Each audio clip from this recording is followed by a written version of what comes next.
नमस्कार, बहुत स्वागत है आपका आश्रम यूट्यूब चैनल पर। आज हम बात करेंगे दर्पण से संबंधित कुछ बातों की। दर्पण तो सभी के घर में मिलते हैं, लेकिन इसकी सही दिशा, सही जगह के विषय में बहुत कम लोग जानते हैं। आज इसी पे बात करेंगे। दर्पण आपके भाग्य को बना सकता है तो आपके भाग्य को बिगाड़ भी सकता है। तो दर्पण लगाने से पहले कुछ सावधानियां हमें बरतनी चाहिए, उसी के विषय में बात करेंगे। सर्वप्रथम एक है कि दर्पण मुख्य द्वार के सामने तो बिल्कुल न लगावें। ध्यान दें, मुख्य द्वार, मान लीजिए आपका रोड है, ये घर है, तो इसका द्वार यहाँ हो सकता है। अब वास्तु के नियम के अनुसार आपको पूर्वी दीवार पर या उत्तरी दीवार पर दर्पण लगाना है। तो आपने क्या किया कि ये दरवाज़ा, ये पूर्वी दीवार होता है, चूँकि इधर में ईस्ट है, आपका पश्चिम दरवाजे घर है, यहाँ दर्पण लगा दिया। ऐसा बिल्कुल नहीं करना है कि मुख्य दरवाजे के सामने दर्पण हो, चूँकि दर्पण जो क्या होता है, हर चीज़ को रिफ्लेक्शन करता है, प्रतिबिंब बनते हैं। अच्छी एनर्जी को वो ट्रांसफ़र भी करता है, निगेटिव एनर्जी को वो खींचता भी है। तो इन सब चीज़ों बातों को हमें ध्यान रखना है। मुख्य दरवाजे के सामने बिल्कुल दर्पण न लगाना है। ये तो हो गए एक। दूसरा, आपका कोई शयन कक्ष है, शयन कक्ष में दर्पण लगाने से आपको बिल्कुल बचना है। हाँ, जगह की कमी है, क्योंकि आज के समय में छोटे से जगह में सब कुछ एडजस्ट करना पड़ता है, तो जगह की कमी होती है, तो लोग दर्पण लगा लेते हैं।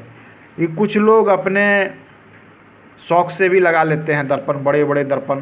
तो ऐसा बिल्कुल नहीं करना चाहिए। खास करके आपको ध्यान देना है कि आपके शयन कक्ष में अगर दर्पण है तो रात्रि में उसे ढक देना है।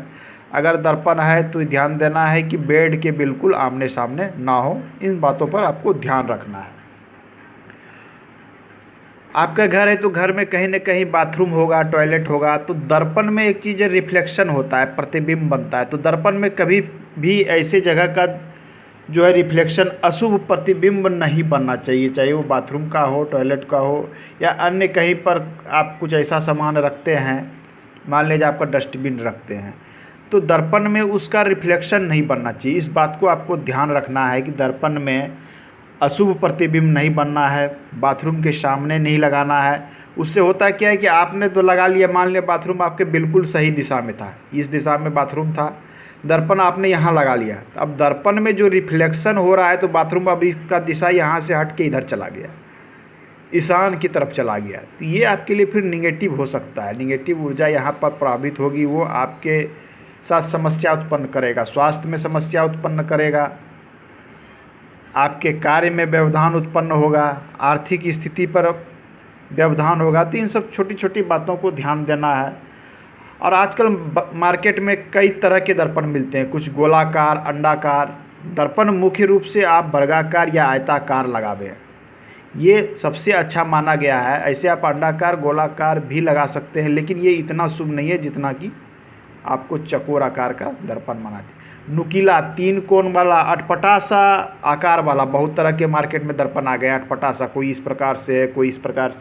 तो ऐसे दर्पण को लगाने से बिल्कुल बचना है।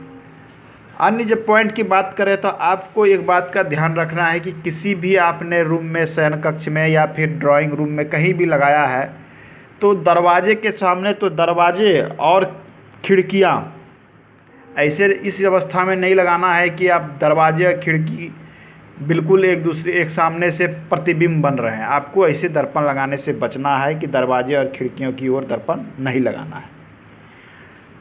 कई बार लोग अच्छा दिखने के लिए आमने सामने दर्पण लगा देते हैं, एक लगाया इस दिशा में, दूसरा इस दिशा में लगा दिया। तो ऐसा करने से आपको बिल्कुल बचना है। आमने सामने कोई दर्पण नहीं लगाना है। टूटा हुआ, कटा हुआ दर्पण तो रखना नहीं चाहिए। रसोई घर में दर्पण नहीं होना चाहिए। तो आज के अंक में इतना ही, मिलते हैं अगले अंक में। धन्यवाद।